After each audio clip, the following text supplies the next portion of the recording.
Today on Dr. Phil, no one was prepared You're a cop. for this shocking revelation. And you are a heroin addict. Heroin? You have no idea, as your dad, how much hurt that just caused. She deceived her family. Anybody that will use a mother's love to get drugs, that's terrible. Now comes the moment of truth. So I've thrown in the towel. I want you to pick the towel back up because you're going to need it. Let's do it. If we're going to do something here that matters, then we got to deal with the truth. Have a good show, everybody. Here we go. If I can help get this family back on track, are you willing to do that? Ready, three, take. This is going to be a changing day in your life. Well, for those of you at home, we shoot the show out here in California, in Los Angeles. And when you think of our neighboring Orange County, California, you immediately envision pristine beaches, sprawling hills, layered with beautiful and immaculate homes filled with picture-perfect families, right? Well, my first guests live in this beautiful community and fit the image and facade that comes with living there. But their life is far from perfect. If you were to see the way we live, you would think that our lives were pretty much perfect. From the outside, we look pretty much like the perfect family. Tiffany's had a drug problem with Oxycontin for about 4.5 years. I honestly thought she had beaten the Oxycontin addiction. Being a police officer and knowing that my daughter engages in illegal activities such as using illegal drugs is very embarrassing. Tiffany's been to rehab numerous times, and unfortunately each time she's failed. No parent likes to admit the fact that they may have a child that's addicted to drugs. Tiffany has a problem when she's using the drug that she turns into two different people. She's like Dr. Jekyll, Mr. Hyde. She'll be talking to you fine, and then she'll turn around to somebody else and pretty much just rip their head off. I'm fed up with Tiffany. We've tried everything we can to give her what we can afford to give her. One of my worst fears is coming in and finding Tiffany dead. Look, there comes a point, Ken, Susie, you guys love this girl, right? I mean, this is your daughter, and you love her, and she has had a rough go. She's made some bad choices, and she has to own all of those choices. But I want to be very real about what happens when we're dealing with somebody with a drug history. It doesn't happen in isolation. You are not responsible for her doing drugs. You're not responsible for her doing drugs. That's not what I'm saying at all. But when you have a young person with this kind of history, they don't do it in a vacuum. They do it with their family around them. And your reactions have contributed to it, either positively or negatively. And I want you, before we even start, before we even talk to her, I want you to grade your own papers. If you had this to do over again, Ken, what would you do differently? I think if I had to do it all over again, I'd probably put more of an emphasis or focus in keeping my first marriage, obviously, together. Or staying married to Susie back years ago when I made the choice to leave. Today, I think over the course of the last 4 or 5 years, I've made choices in terms of probably enabling her to do things that she shouldn't be doing, and that's by financially supporting her in ways that I probably shouldn't, giving her money, buying her car, and just a host of other things like that, I suppose.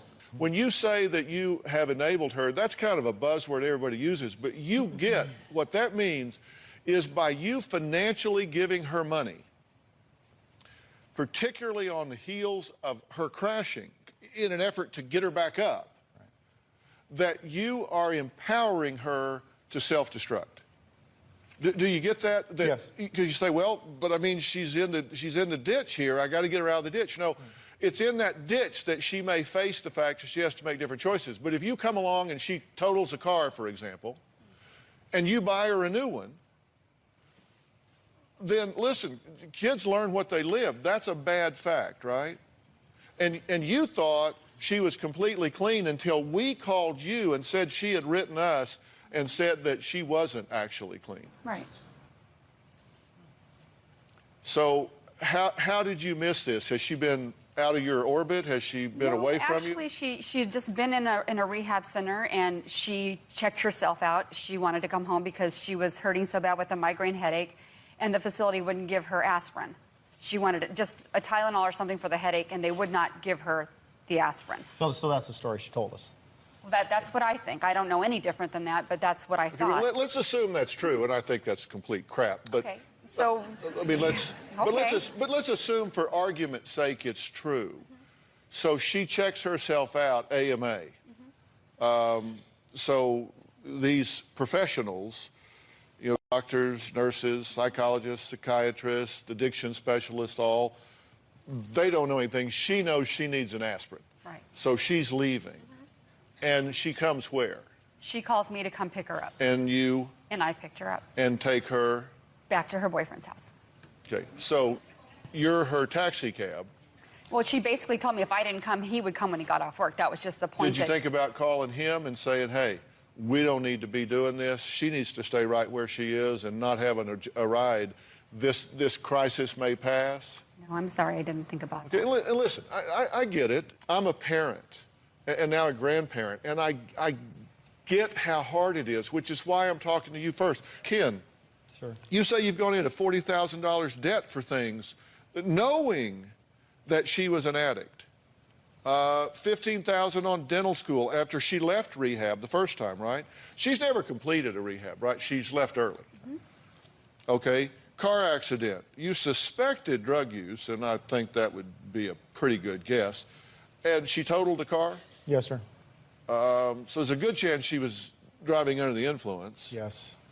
Fortunately, she didn't kill herself or anybody else, Yes. but she totaled the car, Yes. and so you just bought her a new one. Yes.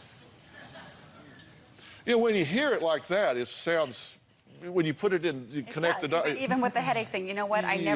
never doubted her for a second. I didn't. Yeah, that's why we're talking. Yeah, because I can tell you when she's lying, it's when her lips are moving. I know that. Okay, I know now, she was going to be prosecuted for writing bad checks, so you bailed her out, right? Yes. And what do you suppose she was doing that money she's writing bad checks for? Yeah. Yeah. Okay. You still financially support a car insurance, cell phone, health insurance. I mean, all of these things. And then she comes and says, you know, I need money for hair and nails and that sort of thing, and you give it to her. That's what I mean. Enabling's kind of a, you know, it doesn't sound real bad. You say it real fast. But what it actually amounts to is you've got somebody out here that is on self-destruct. Right. And in order to continue that self-destruction, she needs funding. And so y'all make sure she has it. And I have to tell you, that is no different than if you went and bought it for her and gave it to her. Because that's what you're doing. You're just not doing the pickup, but you're doing the financing. And she calls you out of rehab and says, come get me. Mom, come on. Why do you suppose she called you? Because she knew I'd come and get her. You reckon that she's learned that she's got you under control. You will do what she wants you to do. Absolutely. So that has to change. There's nothing that I can do to help your daughter, who we're going to meet here in a minute. There's nothing I can do to help her if you guys continue to do what you're doing.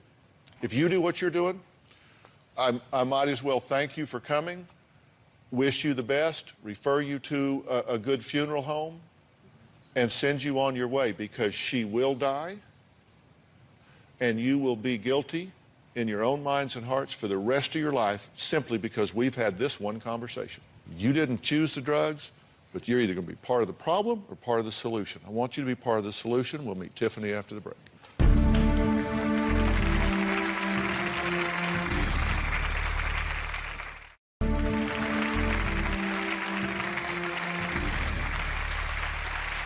Well, I'm here with Ken and Susie. They are divorced now, but they are the biological parents of a beautiful daughter, Tiffany.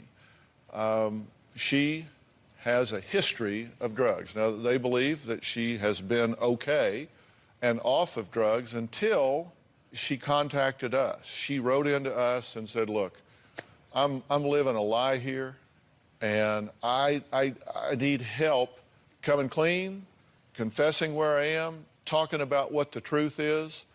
So let's bring Tiffany out so you can meet her and add her to this conversation.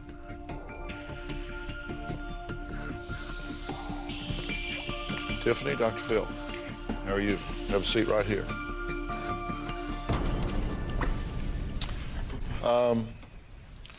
You wrote me a letter. Why now? Why me?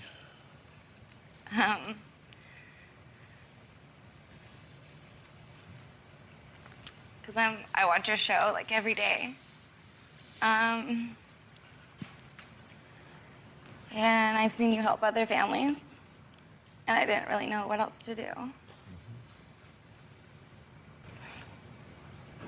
So you know I take this very seriously.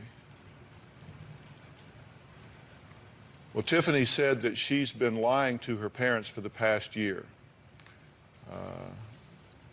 She says that she is ashamed of where she is and what she's doing. Let's take a look. My parents have no idea that I'm using heroin. I'm really scared to tell them. I switched from Oxycontin to heroin. My body is sick without heroin. I've been to rehab 3 times. All 3 times I didn't finish the program. Right now I'm spending up to $100 a day on heroin. All my money goes to drugs. I would be borrowing money or getting money from my boyfriend saying I need gas. I pay no bills. My boyfriend pays for our housing, and my dad paid for my car and my cell phone. Using drugs has made me become a liar. In order to get money from my mom, I'll say I need gas or money to eat. I've stolen money from my dad. I've stolen 20 bucks here, 20 bucks there. I feel like I live a completely double life. In the morning, I drive all the way to the methadone clinic to get the methadone, and then I drive to get heroin, and then I try to make it to work by 9:30, but I have to get that just to get through my day. I am gonna drive real quick right now to go meet so I can pick up some heroin. On my lunch break, I go out to my car to use heroin. I don't even eat lunch on my break. I feel guilty, and I feel like I'm wasting my life. I feel like I'm not ever gonna accomplish anything. I'm so scared, and I never thought my life would end up this way. I don't wanna do this anymore. It's always like this, running around and back and forth. I have to go get something just to make it, you know, through the day.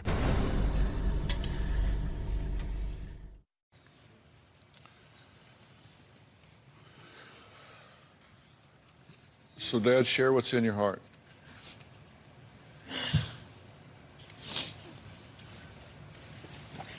I'm sorry. Really? I can't even talk. It's all right. Just talk through the tears. It's all right. Heroin? Oh, man. I don't know what to say. Honey, that just, you have no idea as your dad what that makes me feel, or how much hurt that just caused. You know, and some of the things that you just said regarding your stealing and doing what you're doing on your lunches. Just living a lie like that. But half the time in the morning when I go, I just do it to feel normal. Like, it's not fun anymore. It's not. Like, people think like, oh, doing drugs, fun, friends, partying. It's not. It's my survival. It's to function. It's to feel normal, to go be able to take a shower and to go to work and make it through the day without being really, really sick. See, and I don't understand, Dr. Phil, where she's coming with feeling normal and stuff. When you get sick, when you've done the detox a couple times, that's what you're talking about? Yeah. But yeah, you've failed rehab twice because you've chosen to take yourself out of rehab? Really? I didn't give enough time for... It takes, like, doctors have told me that it takes, like, up to a month to feel normal, for your body to feel normal again. And I gave in because I just wanted to feel normal.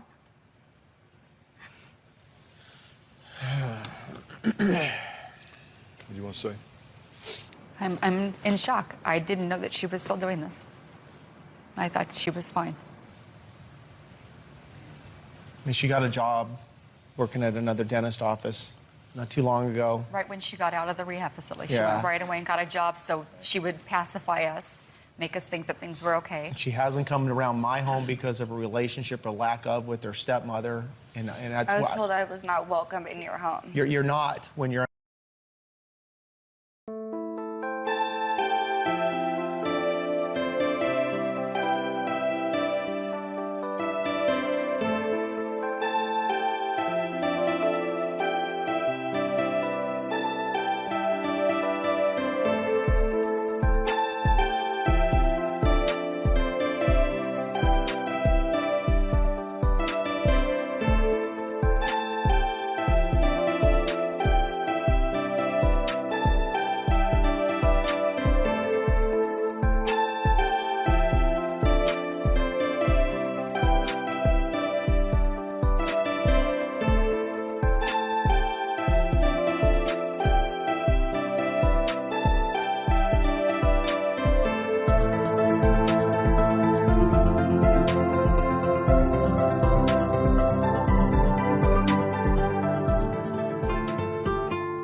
Swear I won't forget this, why do I regret this? In my mind reckless, thoughts are feeling endless. Sitting up, I'm breathless, anxiety's infectious. I feel so defenseless, betrayed and embarrassed. I hate being open, I hate being broken. I feel like an ocean filled up with emotion. Anger ain't a potion, rub it on like lotion. I can feel it soaking, reopen, the scars have awoken. I can't move on till I let go. I feel so lost, never at home. Need to be strong, every breath hold. Cause I can't move on till I let go. I can't move on till I let go. I feel so lost, never at home. Need to be strong, every breath hold. Cause I can't move on till I let go.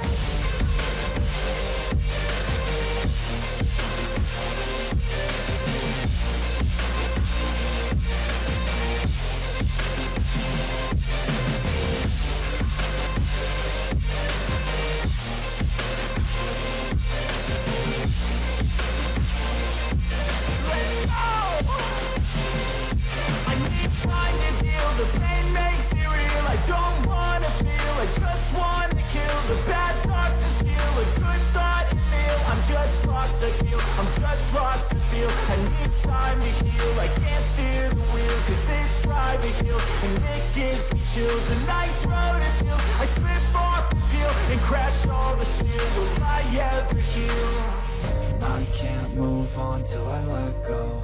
I feel so lost, never at home. Need to be strong, every breath hold. Cause I can't move on till I let go. I can't move on till I let go. I feel so lost, never at home. Need to be strong, every breath hold. Cause I can't move on till I let go.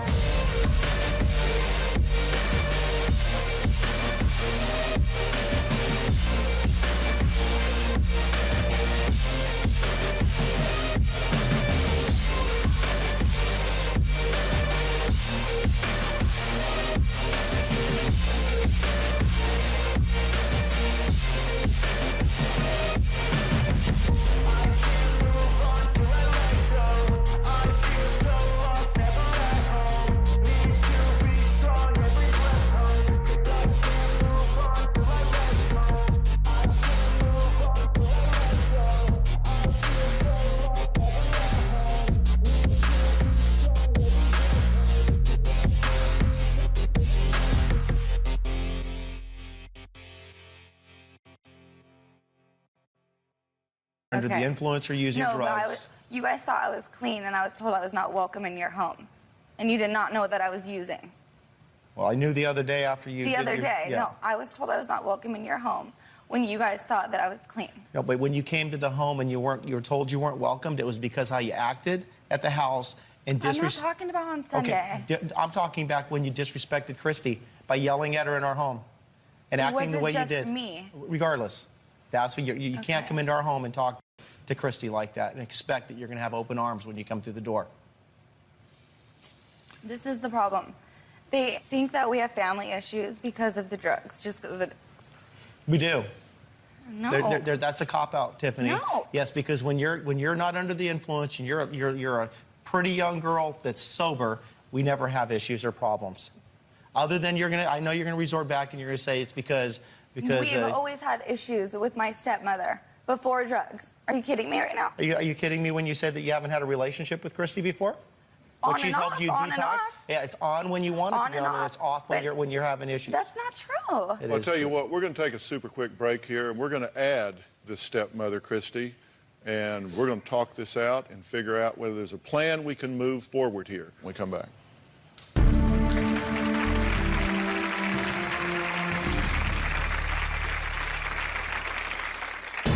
I definitely think my stepmom uses my drug use to keep me out of the family. Grow up, Tiffany. If you're not going to care for yourself, then no one's going to care for you. I feel like my dad chooses my stepmom and my half-brother over me all the time because he got remarried, and even before I was on drugs, they never would call me. Unfortunately, because of the drugs, we don't have a relationship like we should have. I lived with my dad for a little while. He basically just said, you know, the only way you can live here is if you're clean. He would drug test me, so he knew, and he kicked me out. Tiffany's addiction has had a major impact on my relationship with my current wife. It says on this page that I'm supposed to, at this age, give her a car and pay her cell phone and pay her insurance and make sure she has money in her pocket all the time. My dad tells me all the time, oh, you need to be stronger, and what you're doing is stupid, and you're just weak-minded. I love Tiffany like no tomorrow, but I don't want her in my home unless she's clean and sober. She needs to be locked down. She needs to be taken away from her friends and deal with her issues. Well, Tiffany's stepmother, Christy, says she does not want Tiffany in her family's life and says, and I quote, "It's a sigh of relief knowing Tiffany is not walking through my door to visit." Take a look. Me and my stepmom do not get along at all. I feel like my dad has changed so much. My stepmom has changed him. It makes me hate her. My dad has helped me a lot financially, but if I go to his work to have lunch with him, he won't tell her. Like, it'll be a secret from her because she'll get mad or get jealous. I feel that Ken favors Tiffany over myself, and it's hurtful. When it comes to Tiffany, Ken will put everything on hold for her. I definitely think my stepmom uses my drug use to keep me out of the family. Grow up, Tiffany. If you're not going to care for yourself, then no one's going to care for you. I believe in tough love, and she doesn't like that at all. I think Tiffany has been at the point where she will pretty much do anything that she needs to do to get her drug. Yeah, hate's a big word. You just said, I hate my stepmother. Do you hate Christy? No, I don't hate her.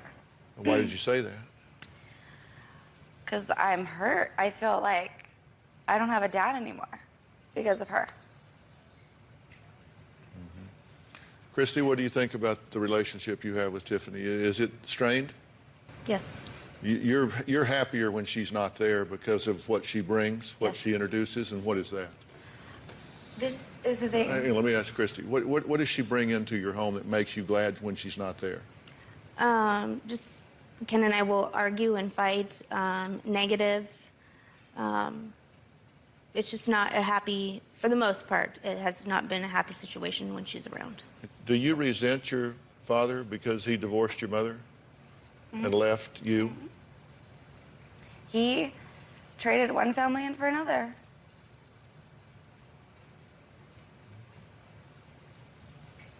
Even before my drugs, she has said, I am jealous of you and your father's relationship because me and my dad weren't close growing up. This was when I was like 14. No drugs. Okay. So we were close. Like, I was the only girl. We're gonna have a different relationship than him and my brothers. It's different, you know? And she's always said that she's jealous of that. If I go have lunch with him, he can't tell her. One time, I was getting my nails done and he was with me and he got a pedicure and he couldn't tell her. Why is that? It's not that I can't. It's not that I can't tell her. You can, but it'll spark a fight, and you avoid the fight. Because she brings up valid concerns or issues about you when we're together. My giving you money. Did you give her money? And you're right. I have sometimes not been honest with my wife Christy because of our relationship. And I again apologize. She knows. I've given things to you that I really shouldn't do. Both your mom and Christy have said, you know, why? Why are you doing these things for her? That she can be like, oh, I believe in tough love, like. Obviously, like, she's been right though. Okay. I mean, but it's like, I feel like I have a mom, I have a dad. Like, I don't need another tough person on my case every day. Like, well, you can be my stepmom, and she's like, I want to be your friend. The problem is we haven't been as tough as Christy. No, but I'm not gonna. With our relationship, how it is, like, I didn't grow up with a stepmom, like, knowing, like, oh, my second mom. Like, it wasn't like that. She came into my life, and I was like, oh, say hi to your new mom. Like, my dad told me, I'll never get remarried. I'll make sure that you guys, like, say it's okay and like her and approve. And you went and got engaged and didn't tell us, okay? I remember, we're engaged, coming home. Okay, she got pregnant. The way I found out, I'm sleeping, and my dad comes and wakes me up, and this is when I was like 12, 13, 14, I don't know. Hey, by the way, her family's coming over today, so just a heads up, she's pregnant. Like, are you kidding me? I honestly don't remember that. You don't remember anything, though. I do, and it hurts. You don't remember nothing. Is that your theory of why you've chosen to medicate yourself?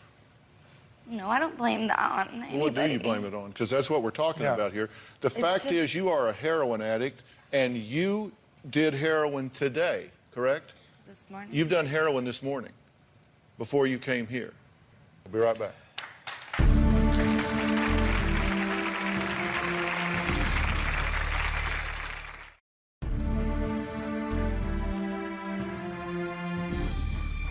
The fact is you are a heroin addict, and you did heroin today, correct? This morning. You've done heroin this morning before you came here. Okay, so this has got a grip on you. If you don't do it again soon, you'll start to react, correct? If you don't have a fix before the end of the day, you're going to start. I'll be sick. You're going to start getting the flu. You're going to start getting real sick. That's the point that we're at, guys. And you say, you know, I thought she was fine. I don't know if you thought she was fine or you just desperately wanted her to be fine.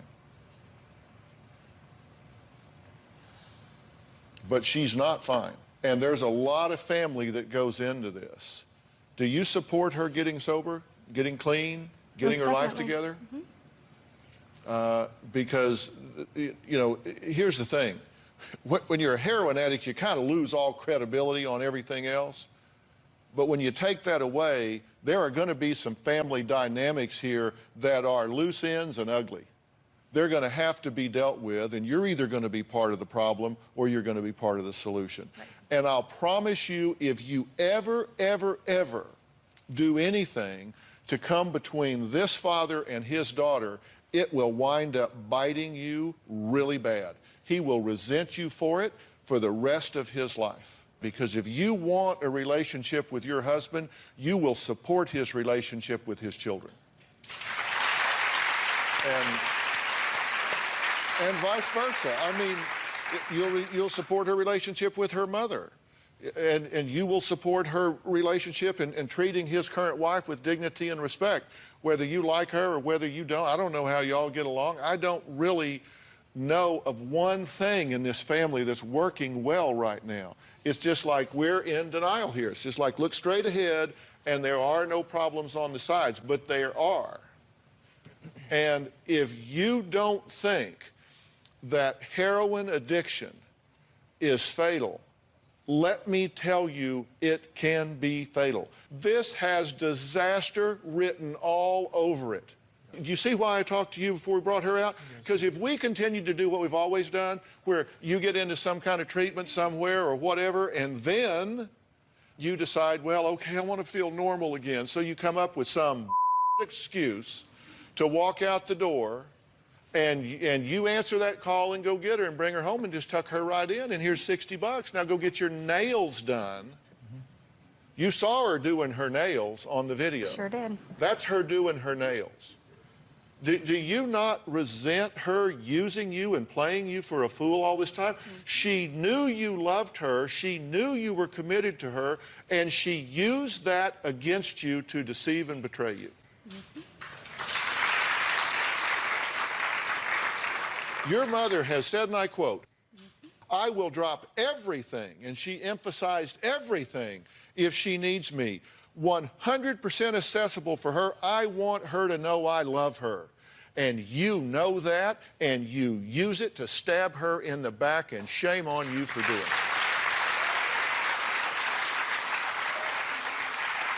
it. Anybody that will take something as pure as a mother's love and use it to get to drugs and betray her, that's terrible.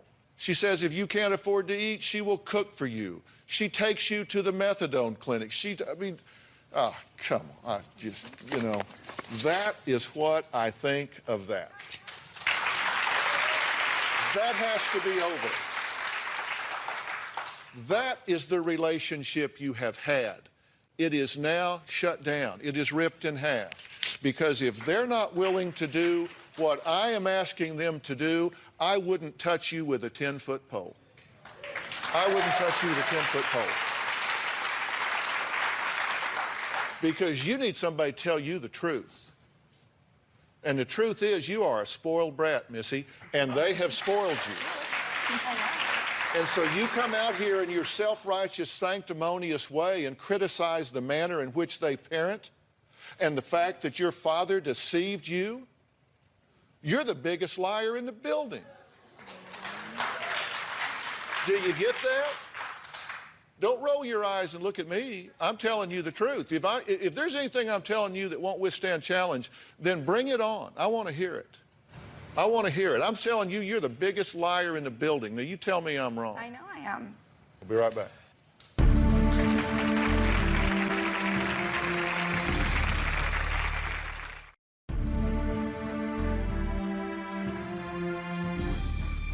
You're the biggest liar in the building. Do you get that?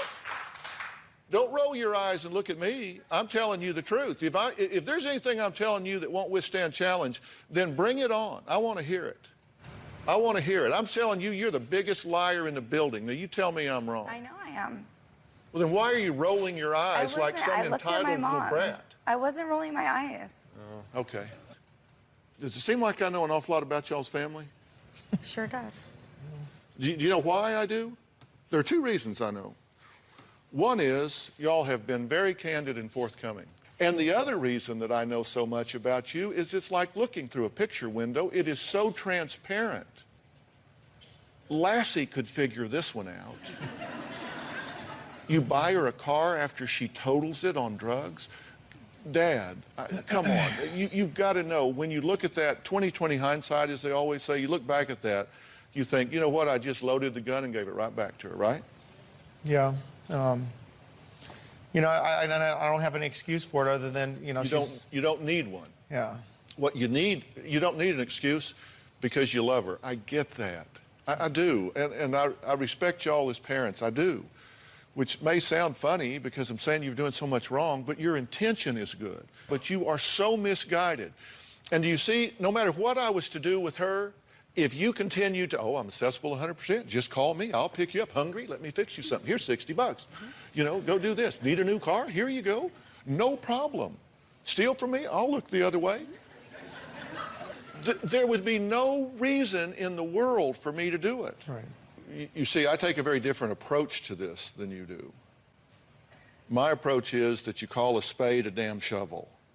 And I'm saying that this is a spoiled, entitled heroin addict that expects you to bail her out and let her abuse herself in a way that is life-threatening. That can't happen. It cannot happen. And if you can't come over to my side in the way this is handled, then there's no pointing us going forward. And we're there. Trust me. On your side. This is this. Don't know what else to do, Dr. Phil. That's why I'm here. I mean, I think I mentioned I've thrown in the towel. I don't know what else to do for my daughter. I want you to pick the towel back up and put it around your neck because you're going to need it. You're going to need it. You're a cop. Yes, sir. I need you to bring the professional skepticism to this that you would if you picked up one of these people's kids. And you know what? If you love her, and I know that you do, and I believe that you do as well. I think you've come to know this child, and I think you love her. She needs to know that this is the last time around the track, that you're not going to do this with her anymore. Right. And so I'm going to tell you what I'm going to do. I'm going to dismiss y'all right now. I want you guys to go back to the green room without me. And I want you to have a conversation among yourselves back there. And you're either going to come back out here and tell me that everybody's on the same page here. No more coddling this kid.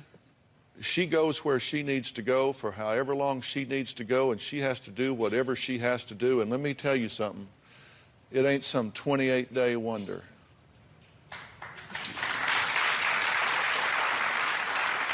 And very likely, if you do what I might make available to you based on what I hear from this group when you come back, you might never, ever return to your hometown again, ever.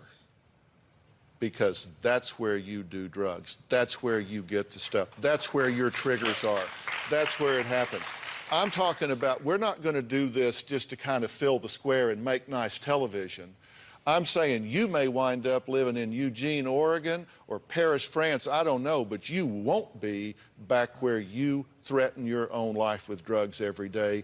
Your life as you know it is going to change dramatically, or I want no part of this. I want no part of this if we're not going all the way. And so you guys, I'm not going to waste the resources. I want you guys to go back. Bones, AJ, I want to take these guys back. We will shut this show down and let you speak as a family. And we're just going to take a big, long break until you get back.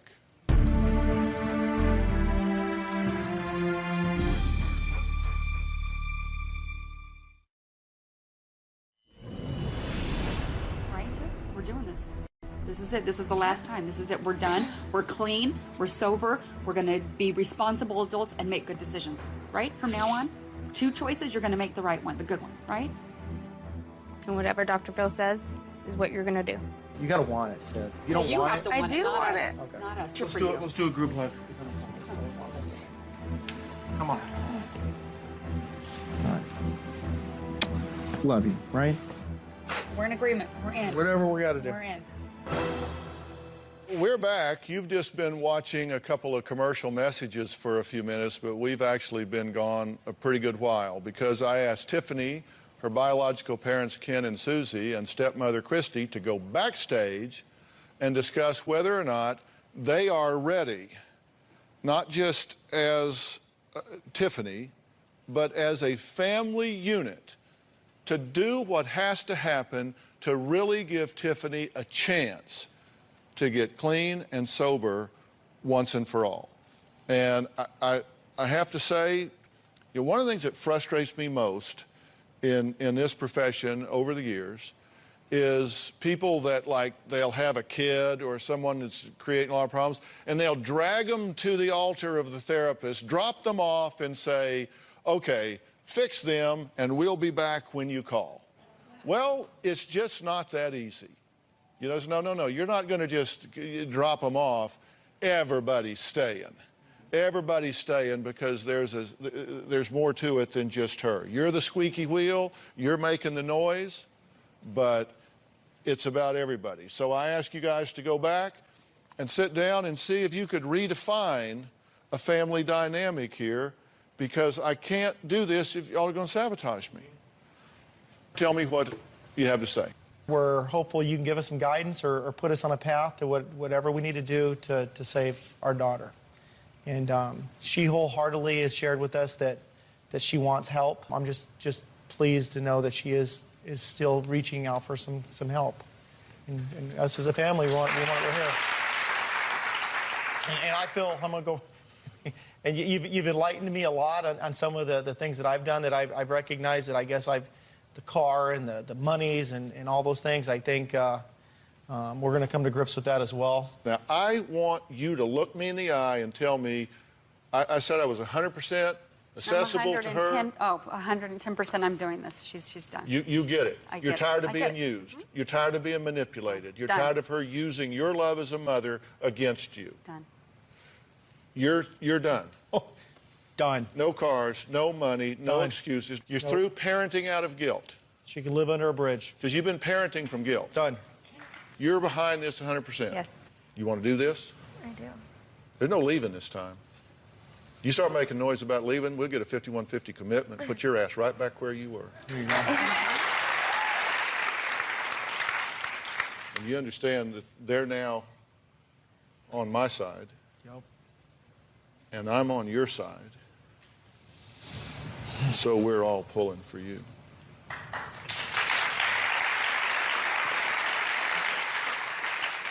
I have what I believe are the best people in the country to do this.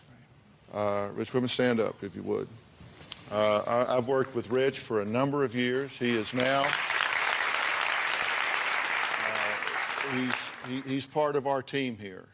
And he guides us and gives us input on placements and where people need to be and that sort of thing. Because we have to be the only television show in the history of television and on the globe that does this for our guests. I mean, we have a 100% resource program. Whoever comes on our show, I'm never under the impression that I'm doing 8-minute cures up here. I don't think I've cured your family dynamic. What I've tried to do is be a compass for you, an emotional compass that gives you a wake-up call, gets your attention, and points you in the right direction. And then I'm going to provide, through their help, resources to empower you as a family to be a positive instead of a negative in this. So you're going to have to do a lot of work in her absence. It isn't just like, okay, got rid of her, woohoo. You got a lot of work while she's gone. Right. And I'm going to provide that to you at our expense, not yours. Thank you. And what I ask in return is you grab on with both hands and you do this. Velvet, stand up if you would. This is Velvet Mangum. She's here. Velvet is the CEO and founder of Safe Harbor Treatment Center for Women. Velvet, your facility is going to meet her on many different levels, not just detox and addiction, but all of the issues that particularly women face in dealing with this. Talk about that a little bit. Absolutely. There's a long process to recovery, and it begins with admission, and that's what this family's done today. You are burning the bridge behind you right here, as scary as that is. We've done this before. Okay? All right. Deal. We'll be right back.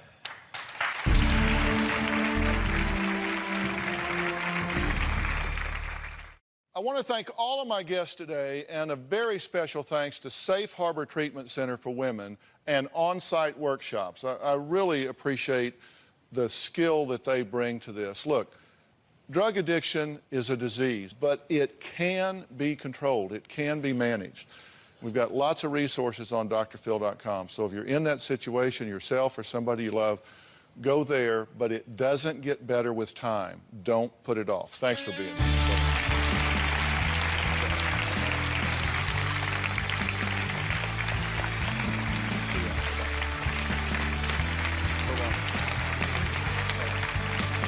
Thanks so much. Bye-bye.